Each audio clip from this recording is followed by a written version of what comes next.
wa bihamdih. Assalamualaikum warahmatullahi wabarakatuh.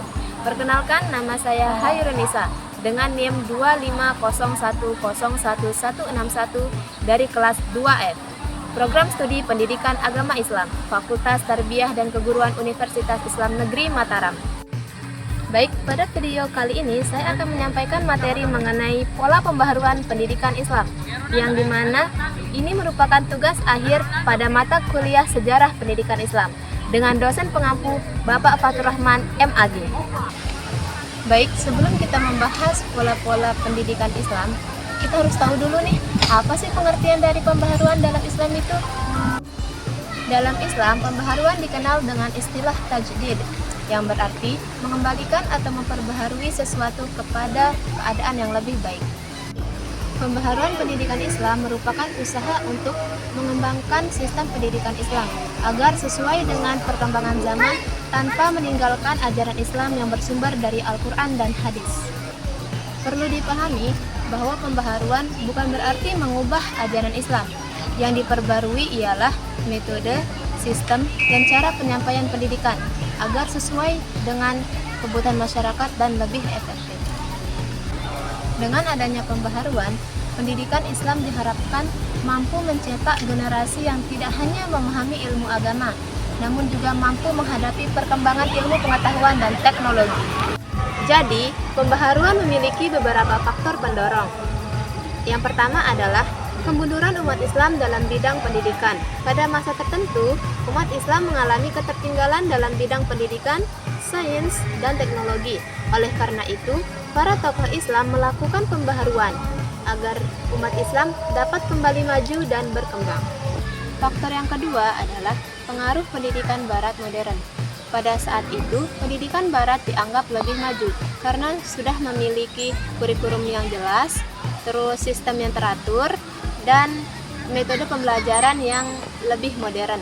Oleh karena itu, para tokoh pendidikan Islam mengambil hal-hal positif dari sistem tersebut untuk diterapkan dalam pendidikan Islam. Kemudian, faktor yang ketiga, perkembangan ilmu pengetahuan dan teknologi yang semakin pesat.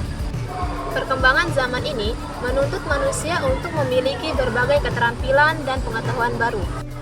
Oleh karena itu, pendidikan Islam juga harus mampu menyesuaikan diri agar tidak tertinggal dengan perkembangan dunia modern. Dan faktor yang terakhir, kebutuhan masyarakat terhadap pendidikan yang lebih lengkap. Masyarakat tidak hanya membutuhkan pendidikan agama saja, namun juga membutuhkan ilmu umum yang dapat digunakan dalam kehidupan sehari-hari.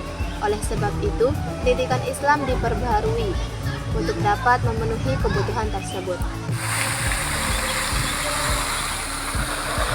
Oke guys, ada beberapa pola pembaharuan pendidikan Islam. Yang pertama, ada namanya pola pembaharuan berorientasi pada pendidikan modern Barat.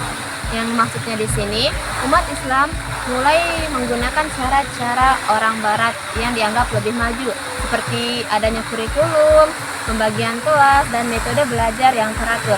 Serta umat Islam juga menambah beberapa ilmu umum seperti sains, matematika, dan teknologi. Pola pembaharuan ini muncul karena umat Islam melihat bahwa negara Barat lebih maju dalam bidang pendidikan dan teknologi. Oleh karena itu, pendidikan Islam diperbarui agar tidak tertinggal dan mampu bersaing di zaman modern. Selanjutnya, yang kedua, pola pembaharuan berorientasi pada pemurnian ajaran Islam. Pola ini bertujuan untuk mengembalikan ajaran Islam kepada sumber aslinya, yaitu Al-Quran dan hadis. Pola ini muncul karena adanya anggapan bahwa dalam kehidupan umat Islam terdapat praktik-praktik yang menyimpang seperti tahayul, bid'ah, dan kepercayaan yang tidak sesuai dengan syariat. Oleh sebab itu, pendidikan Islam diperbaharui agar lebih menekankan pada ajaran Islam yang murni dan benar. Dan yang terakhir adalah pola pembaharuan integrasi ilmu agama dan ilmu umum. Pola ini menggabungkan ilmu agama dengan ilmu umum dalam satu sistem pendidikan. Pada pola ini, para tokoh pendidikan Islam berpendapat tidak seharusnya ilmu agama dengan ilmu umum itu dipisahkan, karena keduanya saling melengkapi dan sama-sama penting dalam kehidupan manusia. Contohnya, seorang dokter muslim.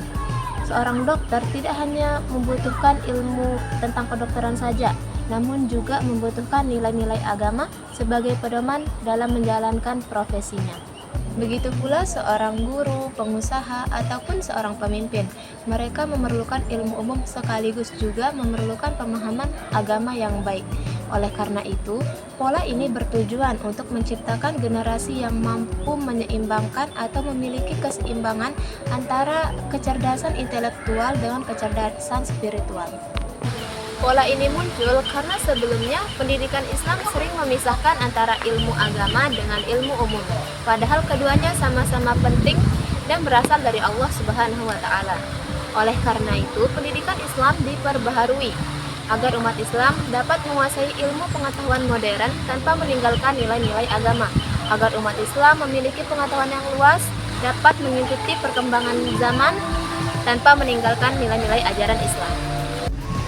Dari pembahasan tersebut dapat disimpulkan bahwa pembaharuan pendidikan Islam merupakan upaya untuk memperbaiki dan mengembangkan pendidikan Islam agar mampu menghadapi perkembangan zaman. Pembaharuan ini didorong oleh berbagai faktor seperti kemunduran umat Islam dalam bidang ilmu pengetahuan, pengaruh pendidikan barat modern, perkembangan teknologi, dan kebutuhan masyarakat terhadap pendidikan yang lebih baik. Melalui pola pembaharuan yang telah dilakukan, pendidikan Islam diharapkan dapat melahirkan generasi yang beriman, berilmu, berakhlak mulia, serta mampu berkontribusi bagi agama, negara, dan bangsa. Sekian yang dapat saya sampaikan, lebih dan kurangnya mohon maaf. Terima kasih. Wassalamualaikum warahmatullahi wabarakatuh.